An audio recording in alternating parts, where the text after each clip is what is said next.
días, queridos amigos, amantes de la música. Mariana, muy buenos días y bienvenida a la Universidad Católica Boliviana y de modo especial a este tu conversatorio que lo hemos planificado ya hace tiempo y nos da gusto recibirte precisamente porque el tema de la música para la filosofía es muy importante. Siempre decimos, con la música se puede hacer todo. Y en ese sentido tu presencia pues es importante para poder compartir toda tu sabiduría y el conocimiento que has adquirido en estos años en un tema de música. Tuvimos la oportunidad de conversar y tu interés por la música barroca boliviana es sumamente importante y creo que eso estás cultivando también en Francia, ¿no? De modo especial en Lyon tienes este ensamble Alquimia.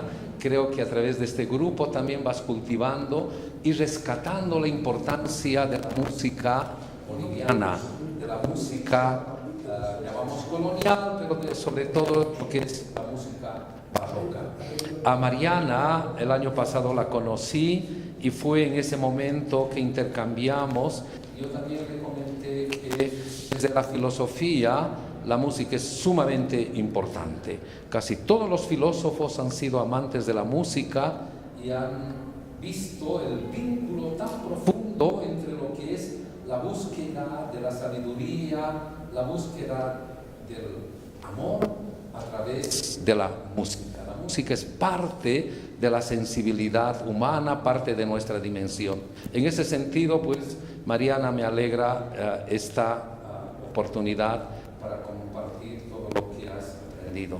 Y por supuesto me alegra también la presencia del señor rector regional, doctor Alfonso Villarreque, y de mis colegas y estudiantes y también de ustedes que están participando en este momento tan importante. Bienvenida Mariana y te doy la palabra. Muchas gracias, doctor. Gracias por la invitación, gracias por el acogimiento a esta prestigiosa institución. Voy a comenzar por presentarme rápidamente. Entonces, mi nombre es Mariana Delgadillo, de profesión soy directora de coros. No soy investigadora, no soy filósofa, soy músico, intérprete.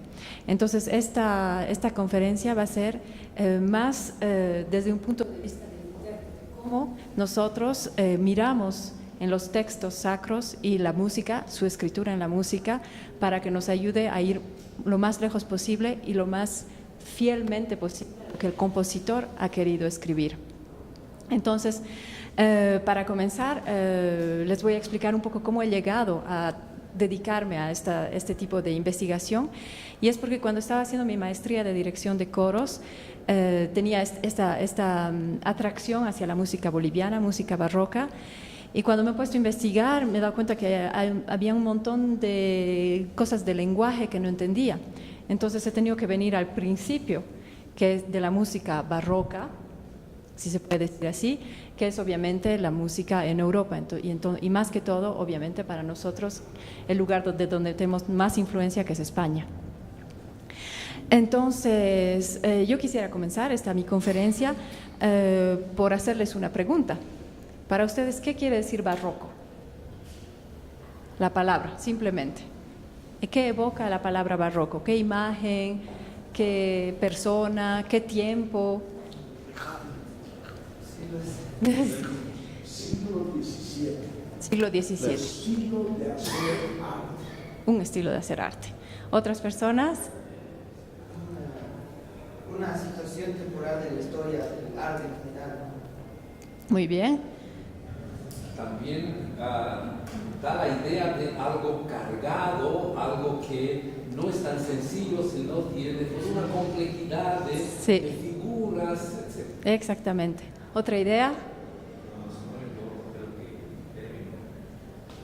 En principio era peyorativo, ¿no? O sea, de alguna manera, por los excesos de adornos que había en la época, le decían en la chueca, algo así. Muy bien. ¿Alguien más? Todo es correcto. Todo es correcto porque no existe un barroco, no existe una sola definición barroca. Barroco quiere decir Primero, etimológicamente la palabra es barrueco, viene del portugués antiguo, que es barrueco, que quiere decir efectivamente una perla rara. Pero este término, barroco, de manera peyorativa, en realidad no ha sido aplicada al arte del siglo XVII y parte del XVIII, sino hasta el siglo XIX. O sea que recién en el XIX, las personas que han reencontrado o redescubierto y reinterpretado la música de esos siglos antiguos han dicho, a esto se le puede asemejar a esta terminología, ¿no? Que es barroco, que quiere decir bizarro, raro, especial, un poco excéntrico, es más.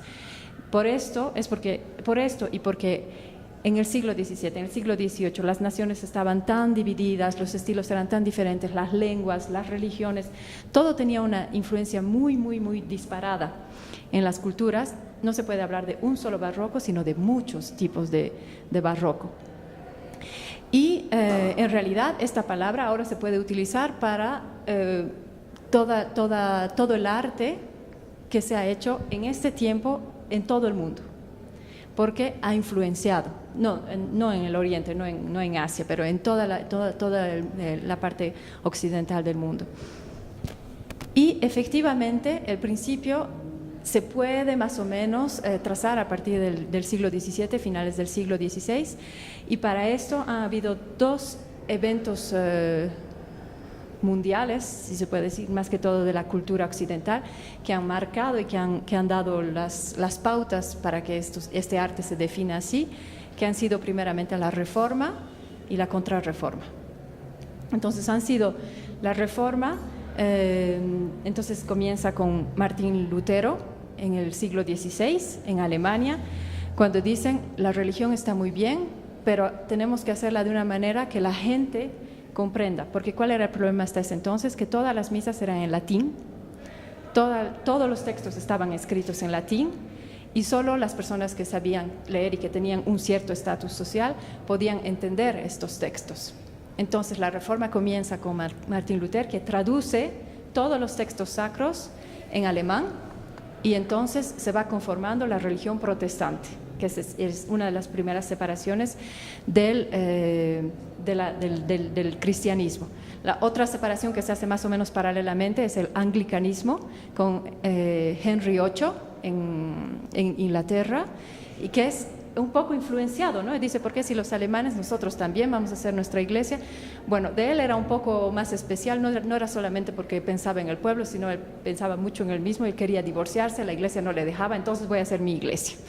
Entonces, por eso siempre son aspectos también un poco de poder, ¿no? Finalmente, el barroco es también eso. ¿Qué pasa entonces? La Reforma existe, los alemanes tienen su Biblia en alemán y la Iglesia Católica se ve un poco debilitada porque una parte del imperio romano-germánico se separa. Entonces, ¿qué dicen ellos? Vamos a hacer la Contrarreforma. Y en la Contrarreforma los reyes y los papas que estaban más implicados eran los reyes españoles. Para comenzar con Carlos V en el siglo XVI y luego su hijo Felipe II, que financian la Contrarreforma, que acogen a los curas, padres, cardinales, todo el mundo, porque la Contrarreforma en realidad es una enorme reunión de gente muy conocedora de la religión para proponer una religión nueva, un tipo de práctica y de estudio de la religión que sea justamente que dé contrapeso a la reforma, por eso se llama Contrarreforma. Entonces, esta Contrarreforma que dice, revisa los preceptos de las ceremonias, de las confesiones, del culto, de los textos, de la música y del arte. Es por eso que estos dos sucesos son muy importantes y que marcan un poquito el principio del arte barroco. Y no solo la música, no solo los textos, sino también la pintura, la arquitectura. Y justamente en la Contrarreforma, en las reuniones de la Contrarreforma, se habla de la música. Porque en la Reforma los alemanes habían dicho, todo el mundo tiene que cantar. En la ceremonia, todo el mundo tiene que cantar. ¿Cómo podemos hacer eso? Se tiene que cantar en alemán, en la lengua original. En la Contrarreforma dicen, Se puede cantar en las lenguas de cada país, en los idiomas, pero también hay que cantar en latín. Entonces cada uno va estableciendo sus preceptos para definir cómo van a interpretar la música, cómo van a interpretar los textos. En la Reforma dicen las iglesias tienen que estar vacías, sin nada. No necesitamos santos, no necesitamos cosas que nos hagan imaginar cómo es Dios. Todo va a estar en la palabra y en la música. En la Contrarreforma, vamos a decir, las iglesias tienen que ser lo más bellas posibles, tienen que mostrar la gloria de Dios, la exuberancia, la exaltación tiene que estar en cada ángulo de la iglesia. Entonces las iglesias ya no van a ser angulares, sino van a ser redondas y con más y más curvas y más cargados. Y esta iglesia, que se va a volver de más en más despampanante, enorme, también va a definir lo que es el arte barroco, porque la música va a seguir el ejemplo de la arquitectura. Es por eso también que les decía, barroco no solo quiere decir música barroca, no es solo un tipo de barroco y no hay un tiempo de barroco, porque no podemos decir la música y el arte barroco han sido de 1700 a 1812. No, la arquitectura estaba primero, luego la música, luego la pintura. Todos los artes se influenciaban porque iban evolucionando en el sentido que la cultura lo pedía, que la sociedad lo pedía. Otro muy, muy, muy importante, como ustedes pueden imaginar, es que la corona española, la corona italiana, estaban cada vez más enriquecidas por los lugares que estaban siendo colonizados, todo el oro que se estaba llevando, la corona francesa.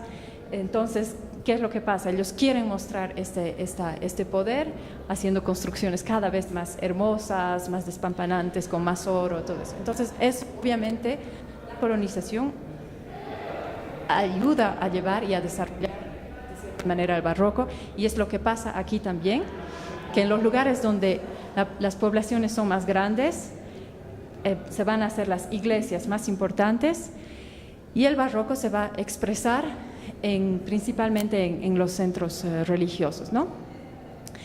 Luego, obviamente, hay un estilo barroco en la cultura profana, pero no es nada más que un reflejo de lo que es en lo sacro. El arte sacro barroco es más importante, tiene mucho más desarrollo que el arte profano, tradicional, etc. ¿Tienen preguntas hasta aquí? De eso, la Contrarreforma o de la Reforma. Muy bien. A ver.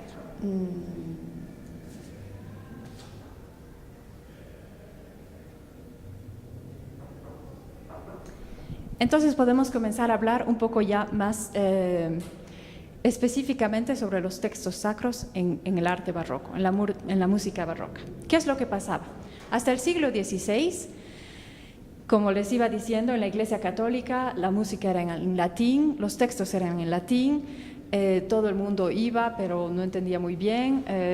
La música era muy desarrollada en el sentido polifónico, que quiere decir que hay varias voces, y lo que importaba era que este contrapunto, que quiere decir la voz contra la voz, sea lo más puro, lo más calculado posible y lo más virtuoso. Entonces, no es que antes la música no era virtuosa, pero pensada de otra manera, que era lo que más contaba, el cálculo, como que el contrapunto siga las reglas, y era tanto que los compositores estaban preocupados por eso que olvidaban una cosa, que era que ya no entendíamos el texto, ¿no? ¿Qué era lo que pasaba? Que comenzaban a cantar Kyrie,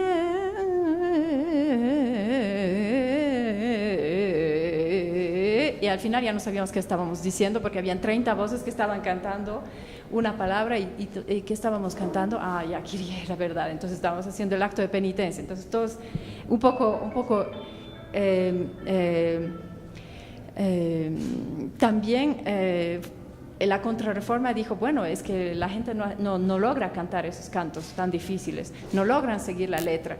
En la misa en la ceremonia la gente tiene que poder cantar el acto de penitencia, cantar el Gloria, tiene que poder cantar el Sanctus, todas las partes de la misa, porque hace parte del camino espiritual. ¿Qué pasaba? Que la música estaba siendo muy, muy compleja en ese sentido. Entonces, en la Contrarreforma, Voy a hablar primero más que todo de la Contrarreforma porque es la que influye más a la música barroca boliviana, obviamente. En la Contrarreforma dicen, primera cosa, lo más importante, se tiene que entender el texto. Ya no podemos cantar con los acentos tónicos de las palabras donde sea, solo porque la melodía es más bonita, o los ritmos que desvirtúan el entendimiento de la palabra. Ya no podemos decir Ave María cantando, ¿no? Tenemos que realmente respetar la entonación, tiene que ser Ave María, como se dice. Y ya no pueden cantar 30 voces al mismo tiempo, a menos que la escritura sea una escritura que respete fielmente la comprensión de estas palabras. Entonces, esta mentalidad, ok, ¿en qué influye la música? Influye mucho, porque quiere decir que a partir del barroco va a haber la figura del solista que va a aparecer, que hasta eso todos estaban cantando juntos, los cantantes en la iglesia, y para mayor comprensión del texto, va a aparecer la figura del solista, la figura del cantante o del instrumentista, pero más que todo cantante en la iglesia, que se va a separar del coro para decir algo importante o incluso para personificar a alguien. Hasta el siglo XVI, en la música, los cantantes cantaban y tenían todos la misma importancia. Si eran 4 cantantes, los 4 tenían la misma importancia. Si eran 8, los 8. Si eran 40, 40. ¿Se imaginan? No se entendía el texto, como les decía hace rato. A partir de este precepto, el texto tiene que ser entendido, vamos a desarrollar la figura del solista. Los textos tienen que ser comprendidos. Entonces, ¿cómo hacemos para eso? María va a ser una mujer. Jesús va a ser un bajo, con una voz, es la base de todo. Un San Juan va a ser un tenor, un hombre con una voz más aguda. Entonces vamos a personificar. Un ángel va a ser un niño. Los compositores van a comenzar a escribir como que están ilustrando el texto y personificando los textos. Entonces, esto es también una influencia de la Contrarreforma en el barroco. La otra es, evidentemente, como ya no tenemos las líneas que están por todas partes en el contrapunto, vamos a tener de más en más momentos cadenciales. La cadencia son momentos que marcan las partes, ¿no? Por ejemplo, cuando terminamos una frase, habeverum corpus natus. Entonces, al final de la frase vamos a tener pam, pam, una finalización, una cadencia. El hecho de tener cadencias más marcadas, los compositores van a estar obligados de marcar la armonía cada vez más. Y para marcar la armonía cada vez más, van a utilizar el acompañamiento instrumental que también se separa de la escritura de las voces y ayuda a los cantantes. Entonces, hasta este entonces, los instrumentos que hacían tocaban exactamente como los cantantes. Cuando había instrumento, doblaban, es lo que se dice, ¿no? Doblaban los cantantes. Aquí, como ya no necesitan doblar, necesitan más marcar la armonía, van a tocar otra cosa, el acompañamiento. Ese acompañamiento en música barroca se llama el continuo. El continuo es el que va a ser la armonía sobre el cual las voces van a ser las melodías, los textos, etc. Entonces los instrumentos también tienen su propio rol, ¿no? Que como el solista del que había hablado ahora, los instrumentos también van a tener su propio rol. Y este continuo, ¿qué es el continuo? ¿Qué instrumento es el continuo? ¿No? Puede ser los instrumentos que están en la iglesia principalmente, entonces obviamente el órgano, y puede ser instrumentos también melódicos que acompañan el bajo, entonces puede ser la viola de gamba, el cello, el fagot, que en la época era un fagot diferente porque barroco, la tiorba, que es como el abuelo de la guitarra, como un laúd con 16 cuerdas, y las de abajo de 1,50 m de largo, entonces muy graves, ¿no? Entonces esos instrumentos van a tocar juntos como si fueran una pequeña orquestita para dejar que los cantantes ahí arriba canten el texto, las partes solistas, los tutis, que se llaman los coros. Y eso también es una cosa importante de la que no he hablado cuando estaba hablando de la personificación. Es que, por ejemplo, si hay un solista que está interpretando tal cosa, un salmo o la personificación de un personaje de la Biblia, el coro va a ser representado como toda la gente, ¿no? Como el tumulto, toda la gente que expresa algo juntos, etc. ¿Qué es lo que va a pasar también entonces en esta contrarreforma? Como las iglesias se van a ir desarrollando mucho, la arquitectura de las iglesias se va a ir desarrollando, van a construir coros en las iglesias que son también que permiten más el desarrollo de la música. Entonces, ¿qué van a hacer? Van a construir varios coros.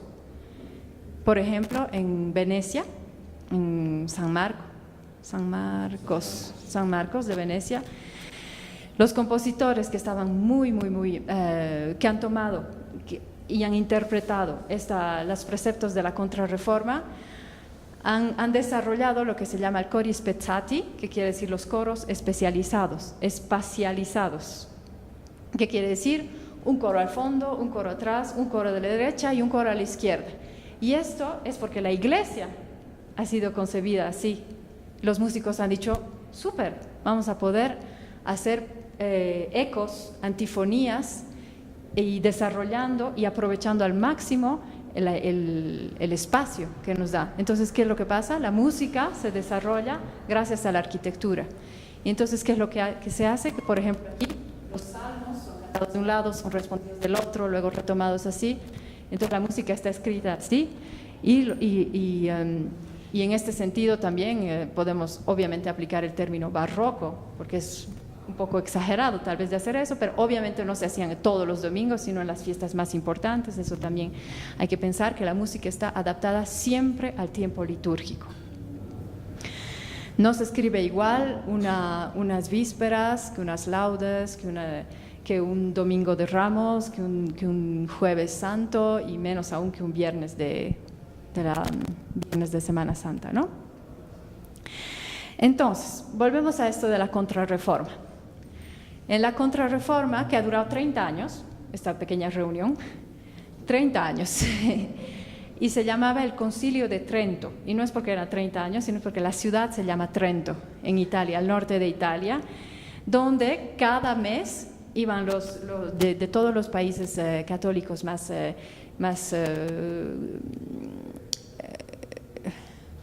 fervientes, se puede decir, más implicados en esto de la Contrarreforma, se reunían y pasaban 2 semanas charlando sobre y esto cómo podemos hacer, y esto cómo sí, y esto cómo no, y esto. Entonces, 30 años ha durado la reunión y ha comenzado en 1545, pero solamente en el Tratado de 1562 se encuentran los preceptos sobre la música. Música y arquitectura, 1562, bajo el Papa Paul II y ya el reino de Felipe II de España. Entonces, a partir de ese precepto, los compositores han dicho, porque han habido compositores que han reaccionado, obviamente, que han dicho, pero ya no vamos a poder escribir música, ya no podemos hacer contrapunto libre, ya no podemos hacer doblar los instrumentos con los cantos. Y han habido compositores que estaban más abiertos, y también seguramente porque querían quedarse en sus trabajos y no que los puestos no sean reemplazados, que han dicho, sí se puede, vamos a probar.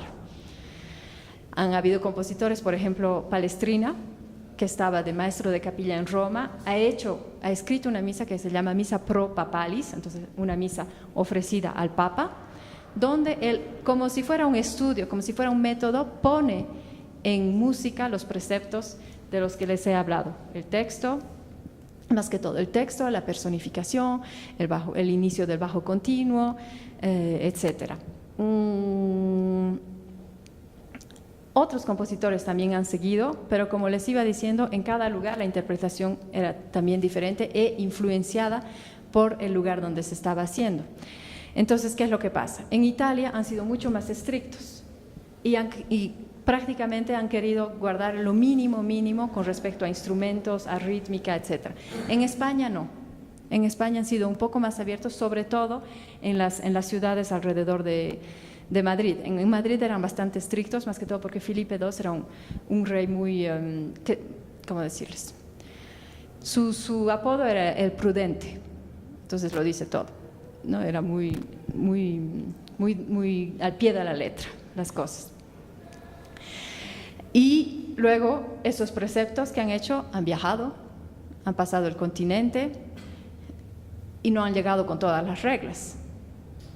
Porque, por ejemplo, mientras en Italia se estaba diciendo la rítmica tiene que ser lo más tranquila posible, tenemos que realmente estar en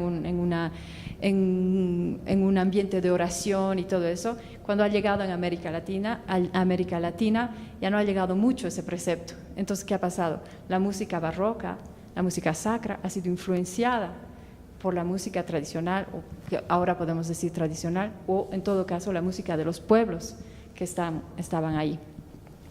Es por eso que, por ejemplo, al norte de América Latina, entonces en los países donde habían ya pueblos con influencia de cultura afro, la música ha sido influenciada. O también, no, tal vez no influenciada, pero en todo caso han tomado cositas, ¿no? Han tomado ejemplos. Y en Bolivia no mucho, obviamente, en este punto, pero sí han guardado la parte rítmica, porque simplemente en todas partes esta música se tenía que adaptar al lugar. Y los países de América Latina, siendo ya culturas muy acostumbradas a tener la rítmica en la cultura, la rítmica y el baile, en la iglesia se ha permitido, en las iglesias católicas de Bolivia se ha permitido el baile, la rítmica y el baile hasta el siglo XVIII, cosa que en España ya estaba prohibida. Entonces los niños que estaban aprendiendo a cantar en los coros de niños en Sucre han tenido el derecho a bailar hasta sus 16 años. Y en las grandes fiestas, como por ejemplo la fiesta de San Ignacio, que es muy importante porque la comunidad era jesuita, habían procesiones donde bailaban hasta la puerta del templo, y a partir de ese momento solo los niños podían bailar hasta el hotel de la iglesia. Y los niños, que se llamaban los seises, ¿no? Que eran las primeras voces, los seises, eran cantores y bailadores, se decía a la época, no bailarines. Volviendo otra vez a la Contrarreforma, los compositores, porque obviamente no se puede decir que el barroco ha sido definido únicamente por la Iglesia. También ha habido un evento musical que ha dado muchos preceptos, y es lo que se llama la segunda práctica. Hasta finales del siglo XVI se practicaba lo que después se ha denominado la primera práctica, la prima pratica en italiano. Y después, y a finales del siglo XVI y principios entonces del XVII, la segunda práctica. Italiano, porque el que ha más o menos delimitado y mostrado las diferencias es un compositor italiano que se llama Monteverdi, Claudio Monteverdi, y que él ha escrito en los dos tipos de escritura. Entonces la prima práctica es lo que les decía, donde las voces están en contrapunto, y la segunda práctica es donde el texto es lo más importante. Y él, que ha hecho para mostrar esta segunda práctica, ha escrito canciones profanas, de amor, de desamor, de inspiración grecorromana, no importa, pero es más que todo para mostrar esta segunda práctica. ¿Y cómo está definida esta segunda práctica? Lo más importante para la segunda práctica es lo que él llama el afecto, que es el afecto.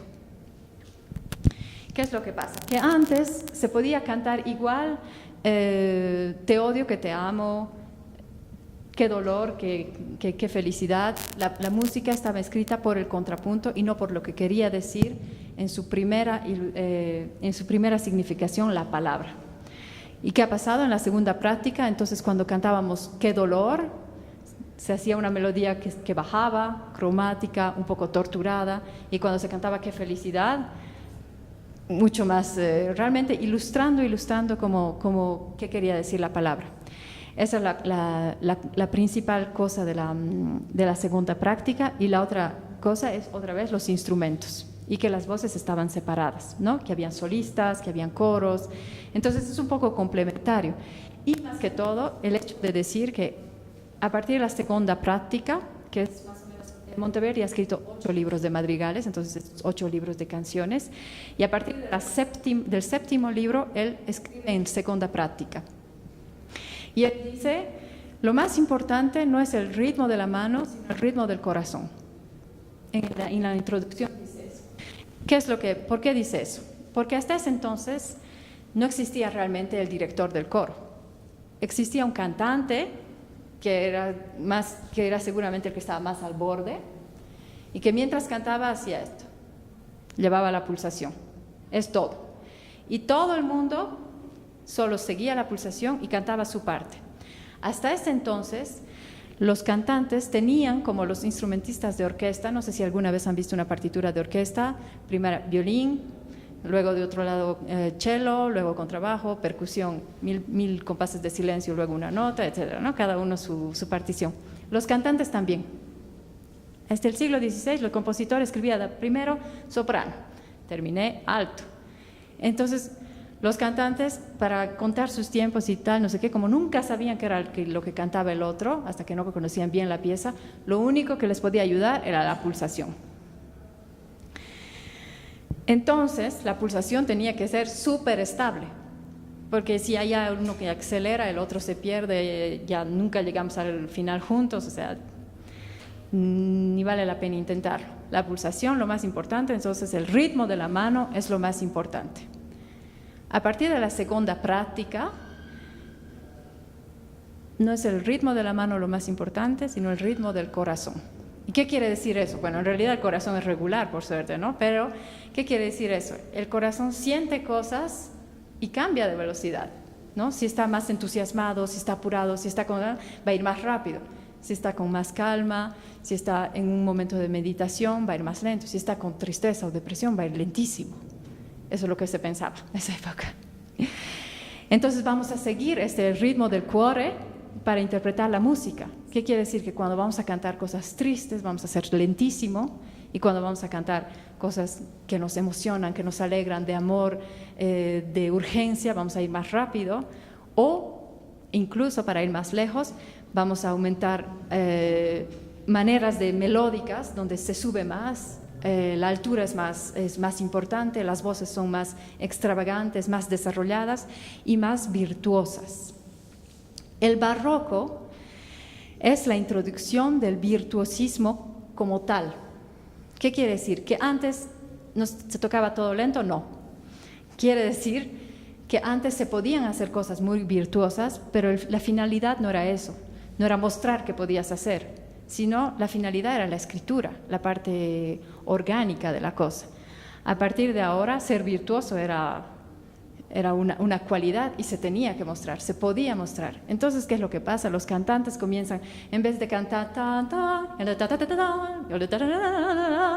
cosas así, ¿no? Entonces se iba desarrollando el virtuosismo y en ciertas escuelas, o sea, en ciertos lugares, estaba muy bien visto. Y mientras más ornamentos vocales se hacían, era más bienvenido. Y en otras no. Por eso les digo que el barroco es diferente realmente con respecto al lugar. Porque en Francia puede estar escrito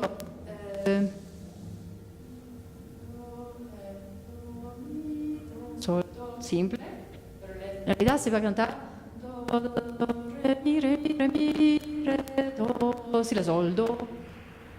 Pero no está escrito, ¿no? Pero se va a ornamentar así. En España no. En España no. Se va a hacer más lo que se dice y si el afecto es realmente importante, se va a poder ornamentar. ¿Y esto cómo lo sabemos? Porque hay excesos. Seguramente había excesos. Los cantantes comenzaban a ser virtuosos y metían por todas partes ornamentos y eso. Entonces, ¿qué hacen los especialistas, los que escriben los tratados? Dicen, no se tiene que hacer así. Y entonces, gracias a eso podemos saber que sí hacían. En realidad, los tratados hasta el siglo XIX siempre están escritos en respuesta de una práctica que ya estaba siendo hecha.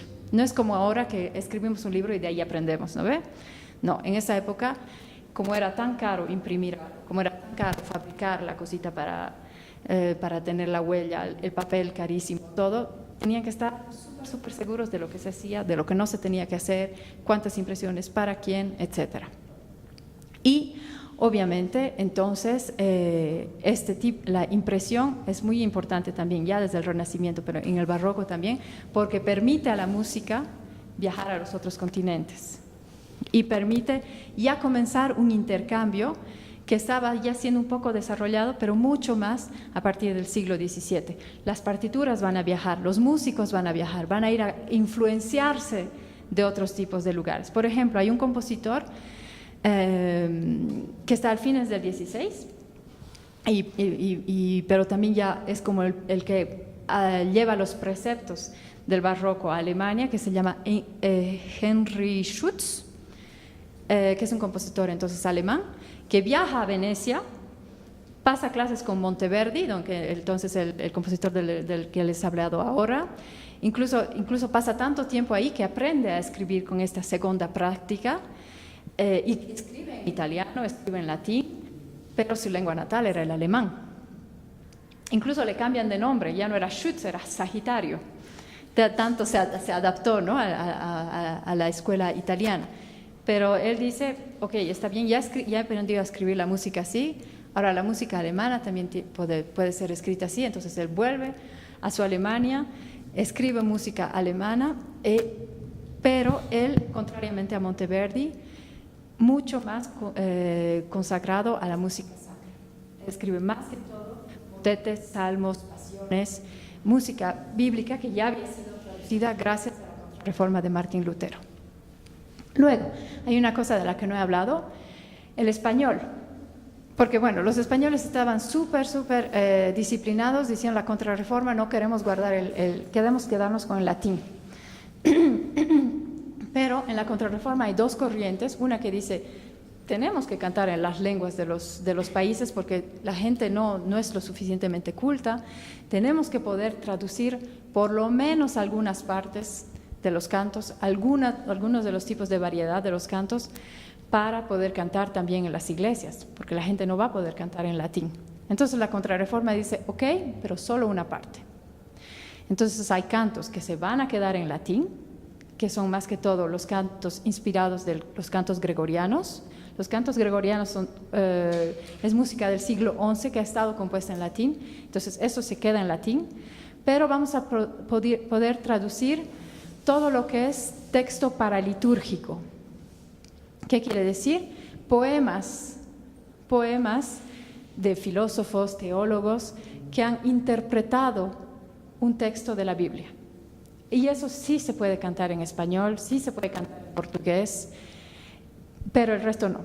El resto se canta en latín. Una misa se canta en latín, en el barroco. En cambio, en Alemania no. En Alemania, todo en alemán. Un poquito en latín.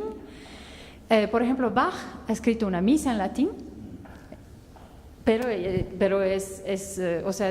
son como excepciones. Todo el resto es en alemán y todo el mundo tiene que comprender. ¿Hasta aquí tienen alguna pregunta?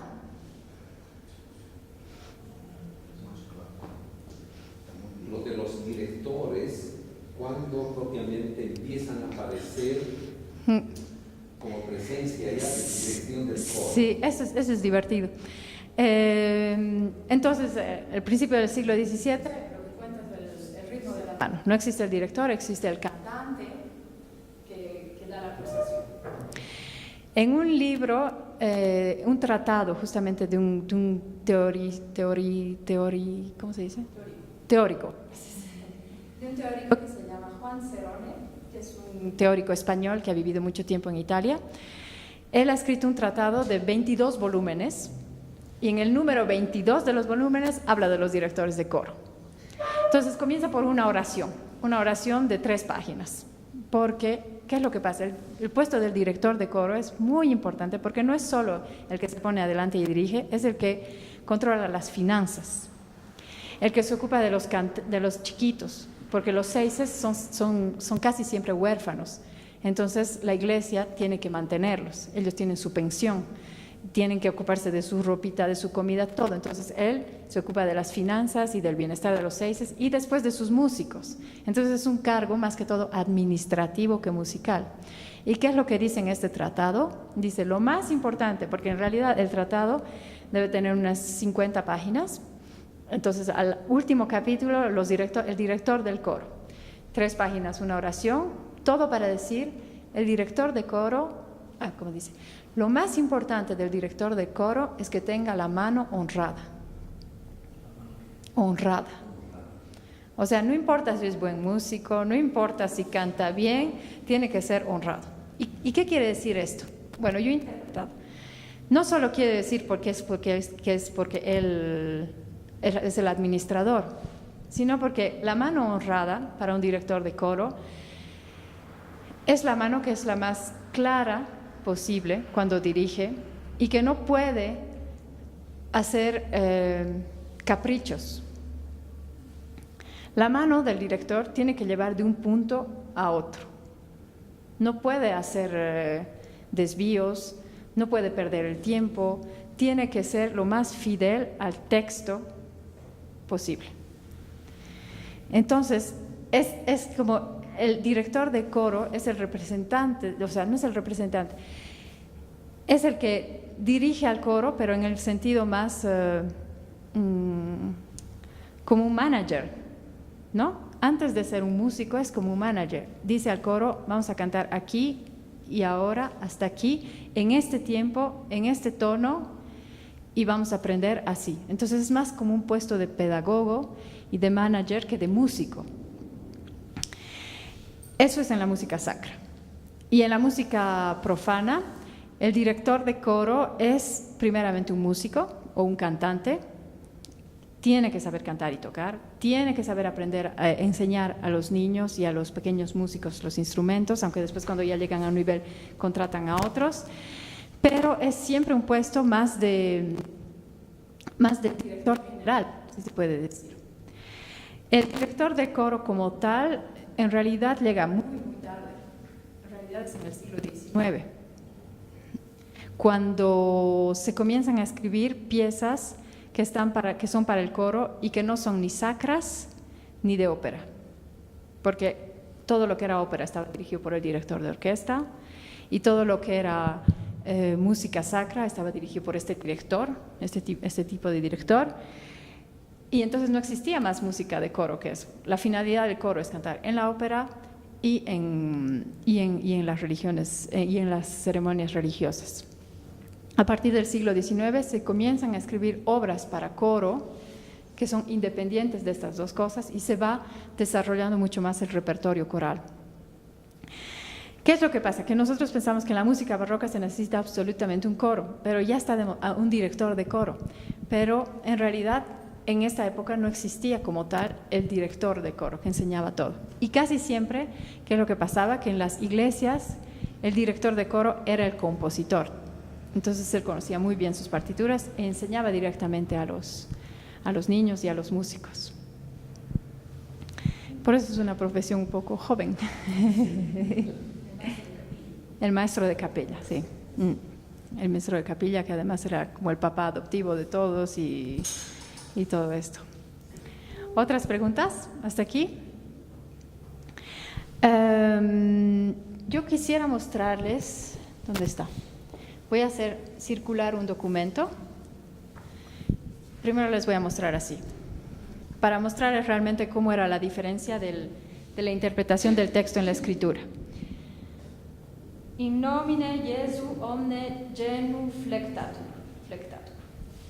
Está marcado en la escritura, no sé si ven desde ahí, está un poco lejos, está marcado un acento en el no,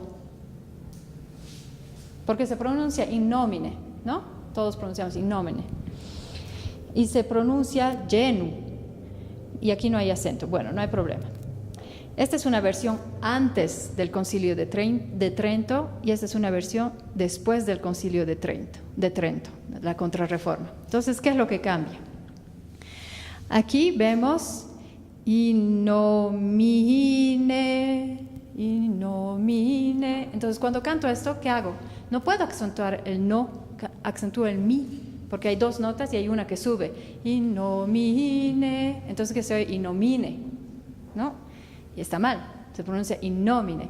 En la escritura ellos han tratado de solucionar el problema poniendo un acento en el no, pero lo que se oye es innomine, innomine, innomine. Entonces ellos han solucionado aquí, han cambiado y han puesto innomine. Y ahí se entiende clarito, innomine, nomine. Entonces es solo un ejemplo chiquito, pero ha influenciado en todo. Y para hacerles oír eso, les voy a poner una pieza que es de un compositor español del principios del siglo XVII que se llama Carlos Patiño, que ha sido el maestro de capilla de Felipe II. Entonces él sí que tenía que estar súper, como las reglas decían, ¿no? ¿Qué ha hecho este Carlos Patiño? Muy inteligente. Ha puesto un texto que es María Mater Dei, que es una poesía paralitúrgica en latín. Entonces la persona que canta María, como les decía hace rato, está interpretado por una solista soprano. Y cuando es la gente que repite, o sea, cuando es la asamblea que repite lo que la solista ha dicho, es el coro. Y les voy a guiar un poco oír esta pieza para mostrarles cómo cada vez que el texto ha sido puesto en música, ha sido realmente ilustrado. Entonces, por ejemplo, para comenzar, María, la persona que invoca a María por la primera vez, es una mujer solista y luego el coro repite porque es la asamblea que repite. Esa es la primera cosa. Otra cosa, un momento en el texto se dice audi preces, quiere decir oye mis oraciones. ¿Y qué es lo que va a pasar? Van a prestar atención. La escritura es como que sube súper agudo y rapidísimo. O sea, es como una urgencia. Oye mis oraciones. Y está escrito así, van a oír.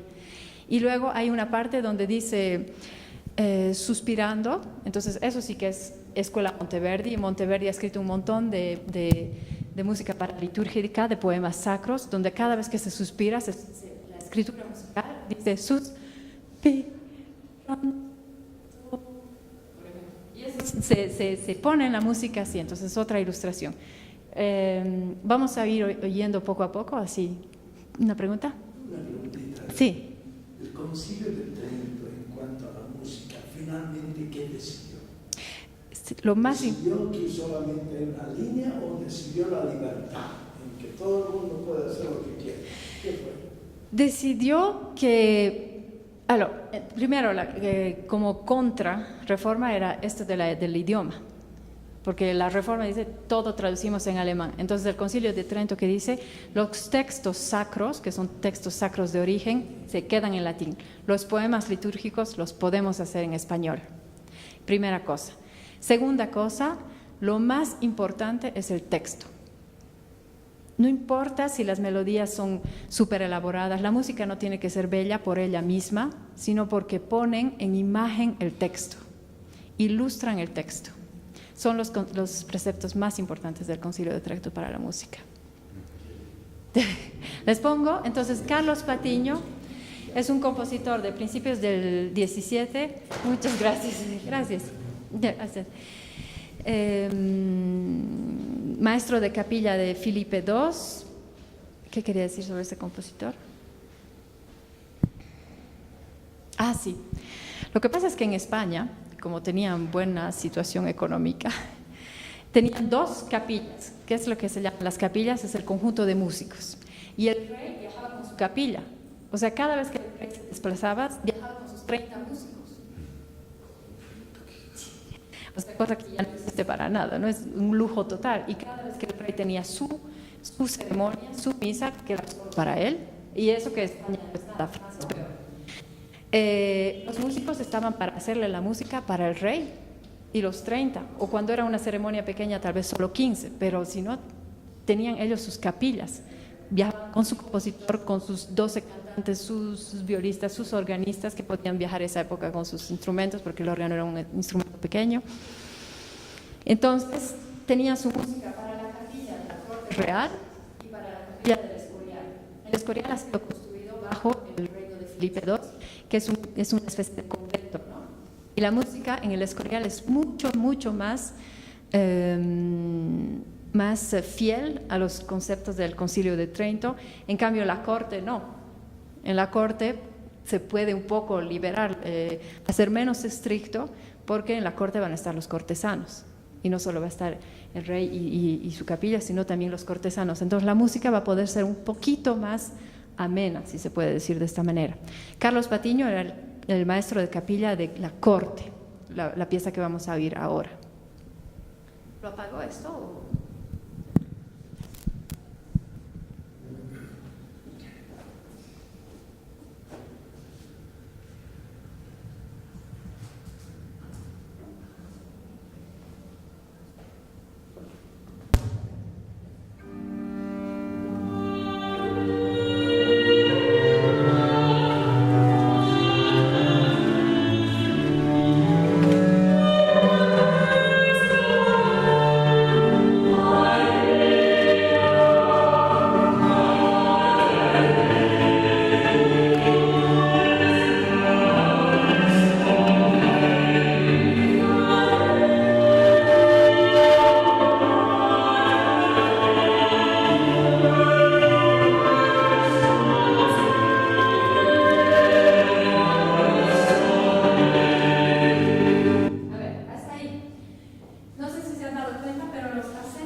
Entonces, hasta ahora todo bien. La soprano canta, la primera que canta a la mujer. Y luego el coro responde. Vamos a continuar escuchando. Lo que les propongo es que ahora oigan la música con una mano libre y cada vez que oyen un acento tónico, o sea, por ejemplo, como en la primera parte que hemos oído María, Mater Dei, siguen la música del acento tónico y así ustedes van a ir sintiendo el ritmo de la escritura musical. Vamos a continuar, voy a poner la continuación.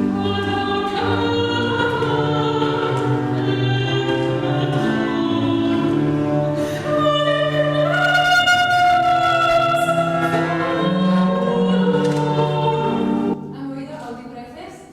Oyen mis plegarias, pero realmente desesperado, ¿no? La escritura, continuamos.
Incline, mère, tes yeux vers moi. Donc, et la mélodie, inclina, como un gesto, como una melodía que baja, ¿no? Eso es típico barroco.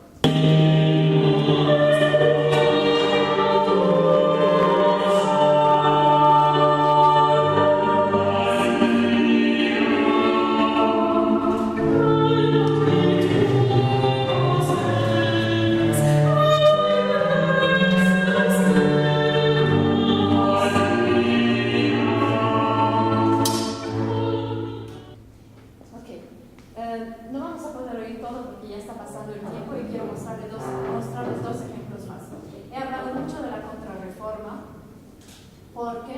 el barroco como tal, como se conoce, ha sido realmente impulsado en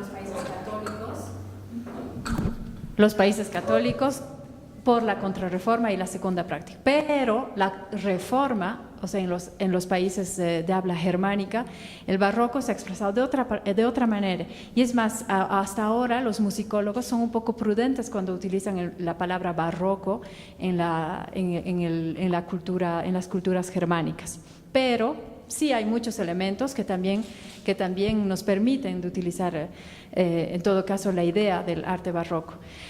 Y para ir un poco rápido, entonces, en Alemania, después del siglo XVII, el compositor que ha llevado, obviamente, al tope los preceptos de este arte barroco, donde el texto está ilustrado al máximo, es el compositor Johann Sebastian Bach, que ha escrito toda la música sacra en alemán, con unas excepciones, como les decía, porque ha escrito 2 o 3 misas en latín, pero el resto es todo en alemán. Entonces, Bach era maestro de capilla en varios lugares y escribía la música para las fiestas sacras, para las ceremonias religiosas, todo el tiempo. Entonces, ha escrito para la Semana Santa, para Navidad, para Pentecostés, para los domingos de sí, para los domingos de sa. Y de todo lo que ha escrito hemos recuperado, o sea, han sido encontradas 3 pasiones, que son sus obras más grandes. Entonces, la pasión que es la parte del Evangelio de la crucifixión de Jesucristo. ¿Cuáles son las 3 pasiones que hemos encontrado? San Mateo, San Lucas y San Juan. En esta pasión, yo voy a hablarles hoy día de la pasión según San Juan, porque es la primera que ha escrito.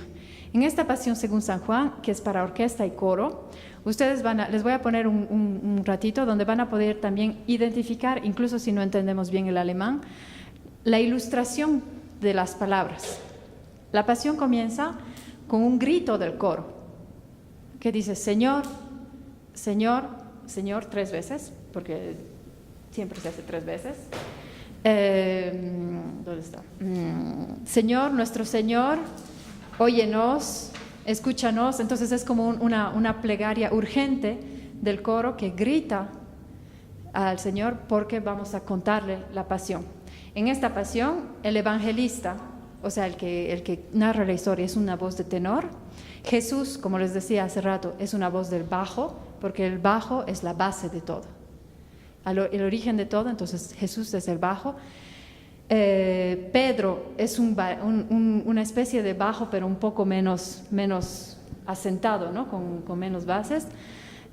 Pilatos es también una parte de bajo, pero un poco agresiva. Entonces está súper personificado también en esta pasión. Y son los únicos personajes. Y después hay personajes chiquitos, pero no hay la personificación de María. El principio del coro, entonces.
Bach ilustra tan bien el significado del texto que ni siquiera el coro tenía que haber entrado, que ya estábamos en un sentimiento de angustia. ¿Cómo logra esto? Con los instrumentos del bajo que están repetitivos, los instrumentos de arriba que están a un demitono, que es la disonancia más estricta, más dura, con un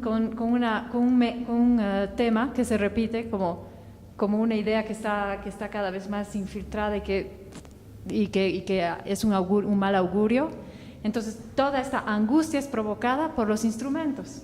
O sea, es el músico que ilustra no solo las palabras en las voces, sino también en los instrumentos, en los tiempos, en las tonalidades. Los colores de las tonalidades tienen un afecto establecido, un afecto ya que quiere decir algo. Entonces, por ejemplo, aquí sol menor es la tonalidad de la tristeza más profunda, porque vamos a cantar una pasión. Es una obra maestra. Si pueden oírla llegando a su casa, es realmente algo que permite entrar a un momento muy interior. Y para terminar, les voy a hacer oír otra cosa de música barroca sacra, pero esta vez en español. Y esta vez, como les decía, un poema litúrgico. O sea, no es un texto que ha sido traducido de la Biblia, porque eso la Contrarreforma imposible que acepte, sino es alguien que ha escrito un poema inspirándose de una persona bíblica o de un hecho bíblico. En este caso, vamos a oír un villancico de Navidad. O sea, ¿qué quiere decir? Un texto para el niño Jesús. Y es un poema para el niño Jesús. Pero en el poema no se dice niño, o sea, no se le llama Jesús, se le dice el amor. Y cada vez que se habla del amor, es el niño Jesús del que estamos hablando.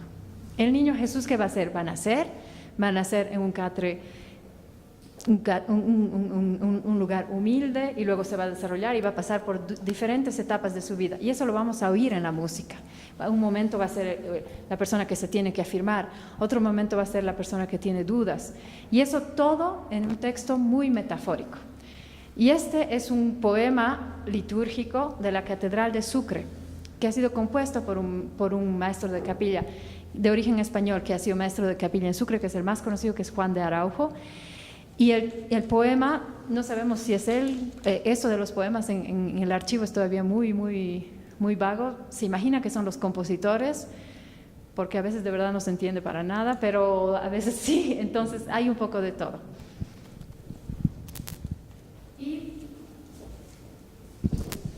Y también se van a dar cuenta, como les decía hace rato, la rítmica es muy importante. La escritura de la rítmica es completamente diferente a las piezas que hemos oído antes.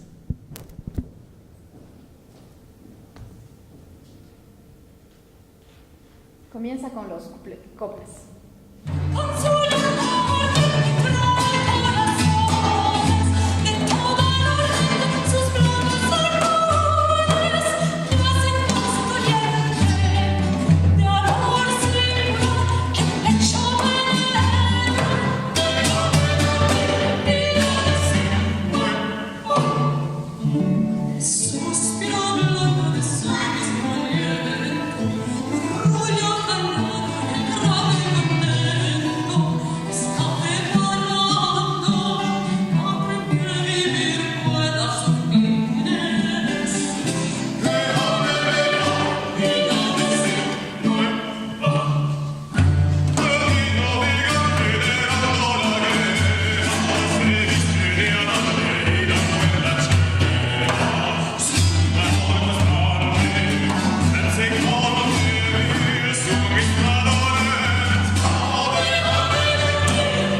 han visto ya en los pueblos, por ejemplo, algunas personificaciones de santos o incluso de Jesús vestido de militar.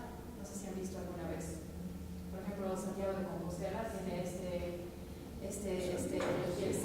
el discípulo, pero también el santo, que es Santiago Matamoros, que ha ido a las cruzadas y que ha matado a los moros. Entonces tiene este lado militar. Ignacio de Loyola, antes de ser un santo, era un noble que era militar y que también ha luchado en las cruzadas.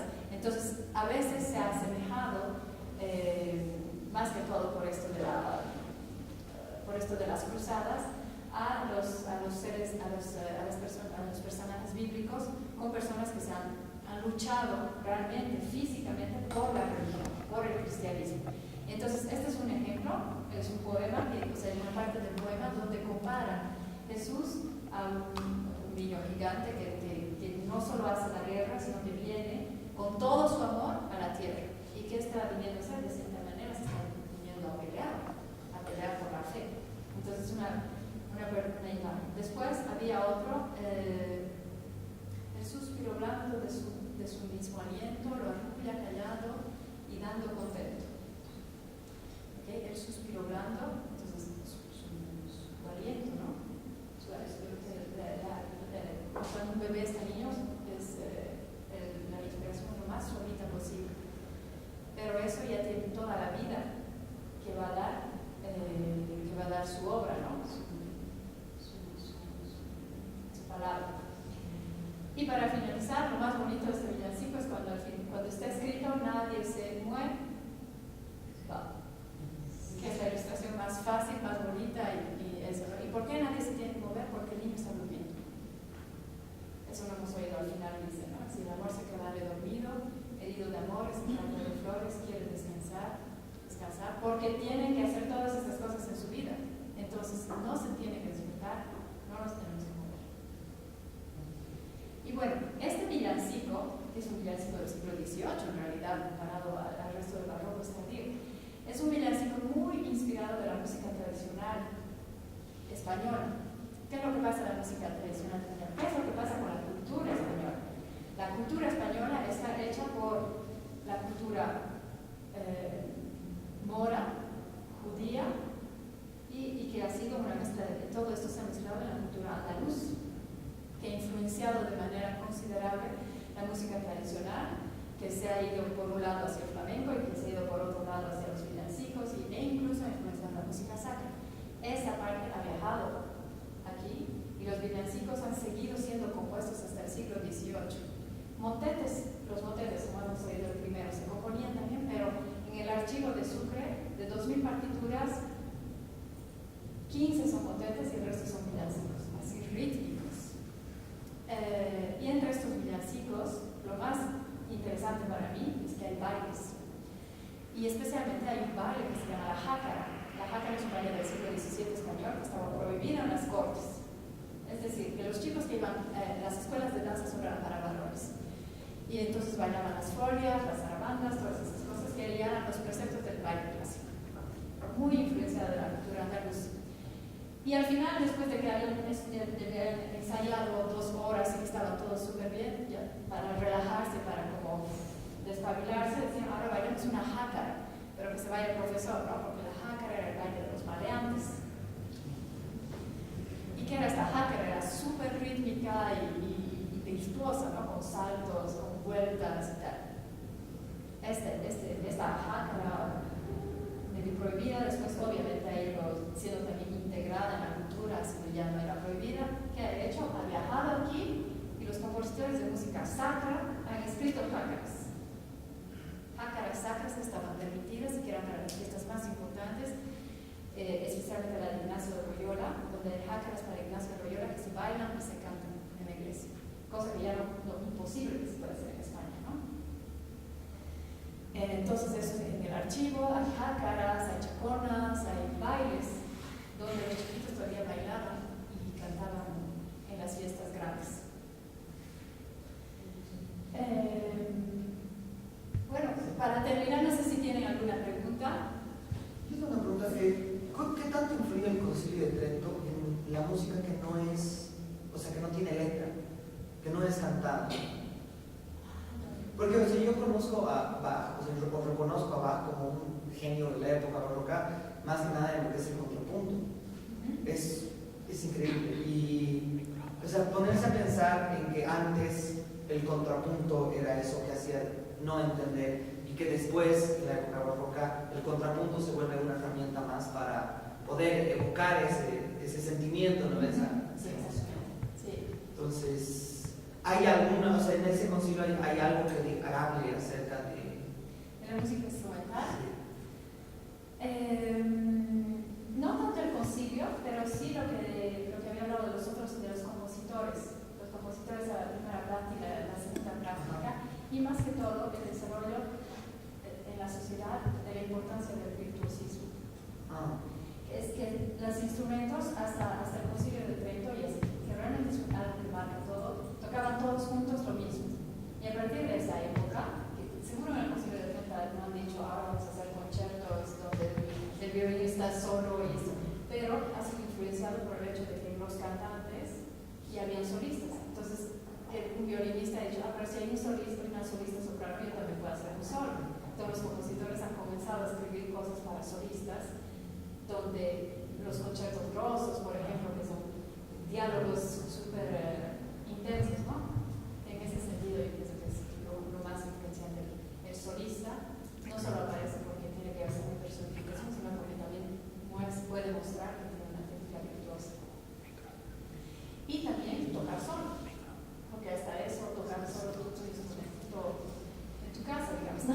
Pero en las cortes y todo eso, ya se escribían piezas para instrumentos solo, ¿no? La suite de Bach, la suite de las piezas para solistas, así que también de cierta manera influenciadas por esta mentalidad. ¿Alguna pregunta más? No, tal vez no para terminar de responder. Lo que pasa es que la música instrumental pura es heredera de la danza y de la voz. Entonces, en la voz, por una parte, es la cuestión de la palabra, la articulación de la palabra que hablaba Mariana, los acentos tónicos y todo esto, tiene que verse en la música instrumental también. Y por otra parte, las danzas no tienen nada que ver con la iglesia de manera profunda, los danzas populares, ¿no?, que se bailaban en la corte, y que a veces era solamente un acompañamiento, no sé si de la danza, y separado de la danza como tal, y hacían así el repertorio instrumental. Tal vez, como dice Mariana, no hay una cosa escrita, pero es así como nació. Es la influencia, ¿no?, del resto. Sí. Solo un comentario, cuando se habla del Concilio de Trento, también en Latinoamérica, bien temprano ha habido lo que se llama Concilio de Lima, es decir, los obispos se reunieron para tratar cuestiones de la fe, ¿no? Pero ahora como que me provoca, me desafía a volver a leer los documentos para ver qué dicen sobre la música, porque el primer Concilio de Lima ha sido 1553, si mal no recuerdo. El segundo, después casi de 10, un poquito, 1567-68.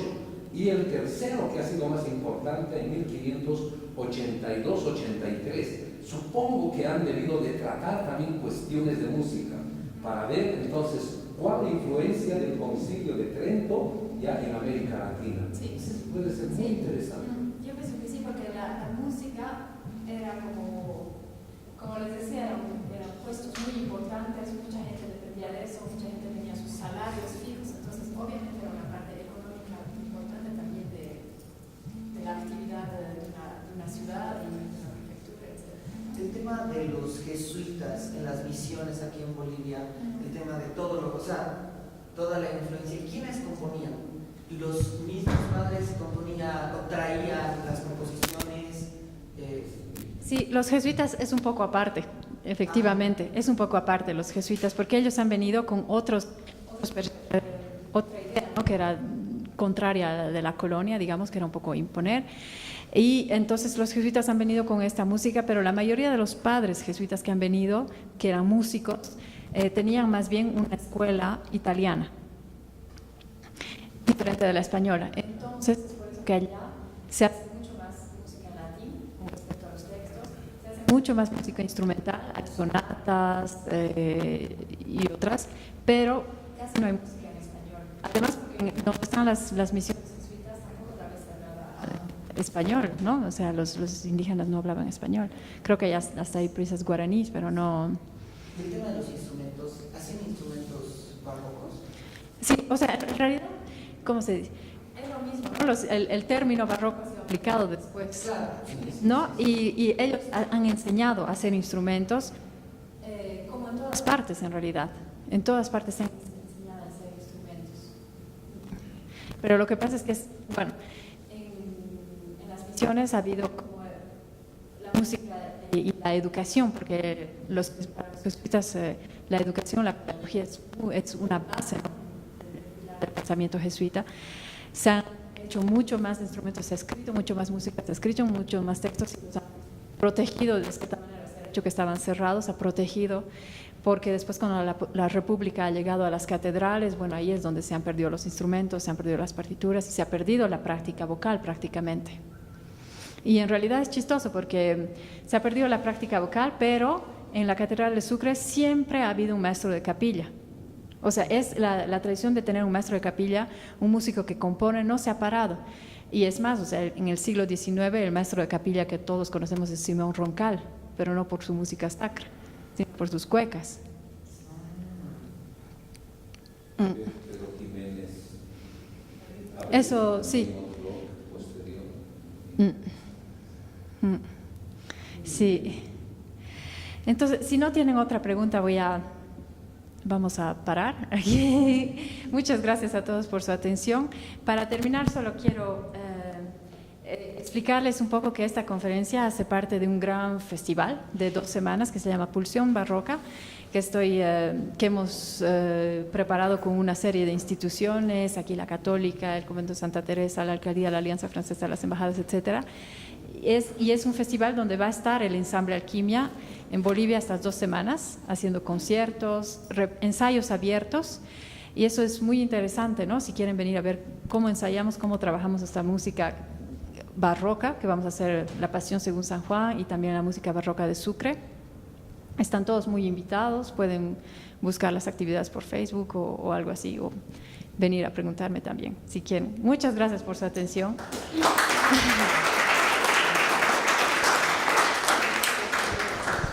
Muy bien, gracias Mariana por esta conferencia. Pena que no hayamos estado todos los que esperábamos, pero creo que aquí hay también gente sí, muy interesada. Miren, queridos amigos, también estudiantes de filosofía, interesados en la música, quiero indicar que voy descubriendo poco a poco profesionales nuestros, profesionales como Mariana, y también está aquí Catherine, su hermana que también está en Suiza, la he conocido, y otros que probablemente conozcamos. Yo no había imaginado que hubiese un cultivo por la investigación de nuestra música en Bolivia, les diré. A quien yo conocía, tú lo conoces también, más de cerca, es a Pietro Knabrod, el profesor doctor en música polaco, que ha dedicado mucho de su tiempo en Bolivia para rescatar también todo lo que es la música barroca, ¿no? Pero voy descubriendo que hay gente que se interesa y tiene un gran impulso por este rescate. Les diré de lo que yo conozco por las conferencias de Piotr. Bolivia ha producido música realmente que ya en otros países no se conserva, sobre todo lo que es la música misional, jesuítica y franciscana también está presente. Cada vez se van descubriendo más y se va haciendo como un repertorio, pero impresionante, de miles y miles de partituras. Por tanto, aquí hay una gran riqueza, y en ese sentido, Mariana, yo te agradezco y además te felicito por este impulso y tu interés también por la academia desde musical, ¿no? Y en ese sentido también a Catherine, sé que estás trabajando, entonces adelante. Sé que pueden contagiar a mucha gente nuestra para este tipo de investigación, porque no se trata solamente de interpretar la música, de encontrar partituras, sino de estudiarlas. ¿Ya? Con Padre Pietro yo he conversado, y ahora vamos a dar una pequeña beca a Padre Samuel Abiú, no sé si lo conoce, es un franciscano guarayo y músico. Y entonces también siento en él un gran impulso para poder rescatar y seguir estudiando lo que es la producción musical barroca en nuestro país. Y ese es un gran aporte. Pietro siempre ha dicho, lo escucho, la música, la historia de la música mundial no puede prescindir más de la música que se ha hecho en nuestro país. Y en ese sentido, nuevamente, gracias Mariana por este tiempo que nos has regalado para poder hacernos enamorar de la música barroca. Creo que con mayor razón ahora uno puede leer más, todo lo que significa el barroco, todo este movimiento cultural es sumamente importante. También la música, la pintura, la escultura, eso es una gran riqueza. Nuevamente, muchas gracias por participar en este momento, en este encuentro que denominamos Filosofía y Música en la Universidad Católica Boliviana. Nuevamente un caluroso aplauso.